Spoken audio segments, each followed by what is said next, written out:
Mas pinaigting pa ng Police Regional Office Cordillera ang kanilang kampanya laban sa illegal na droga, partikular sa eradikasyon ng taniman ng marijuana, kung saan umabot na sa 76.8 milyong pisong halaga ng nasirang marijuana plants at produkto nito ang kanilang naitala ngayong taon. Ang naturang accomplishment ay iniulat sa isinagawang second quarter meeting of the Advocacy Cluster of the Interagency Committee on Anti-Legal Drugs meeting na ginanap sa tanggapan ng Department of Interior and Local Government, CAR sa Baguio City. Patrolwoman Jezebel Moyaw sa balita. Pinaigting pa ng Police Regional Office Cordillera ang kanilang kampanya laban sa pagtatanim at distribusyon ng marijuana sa rehiyon, kasabay ng pagpapatupad ng mga programang naglalayong wakasan ang naturang iligal na aktibidad sa tulong ng komunidad.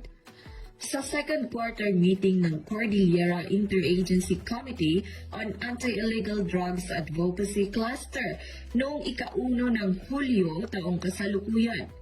iniulat ni Police Captain Frederick Chiday ng PROCAR na kasalukuyang ipinatutupad ng kapulisan sa Benguet ang mga programang Uplan Binadang Gabot at Uplan Marso na nakatuon sa pagpapalakas ng ugnayan sa mga lokal na residente upang mas epektibong malabanan ang marijuana cultivation.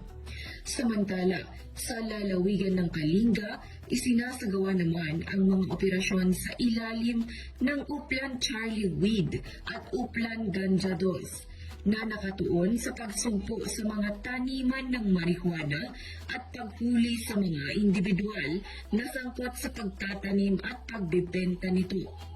Mula Marso hanggang Hunyo ng taong kasalukuyan, nakapagsagawa ang PROCAR ng 75 marijuana eradication operations kung saan mahigit 76.8 million peso ang tinatayang kabuuang halaga ng mga nakumpiskang ipinagbabawal na gamot, kabilang na ang marijuana at shabu.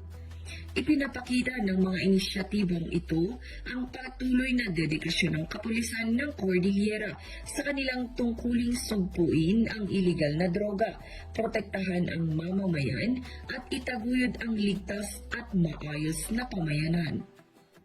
Mula dito sa rehiyon ng Cordillera, ako ang inyong PNN correspondent, Patrolwoman Jezebel Moyaw, alagad ng batas, tagataguyod ng Balitang Pulis.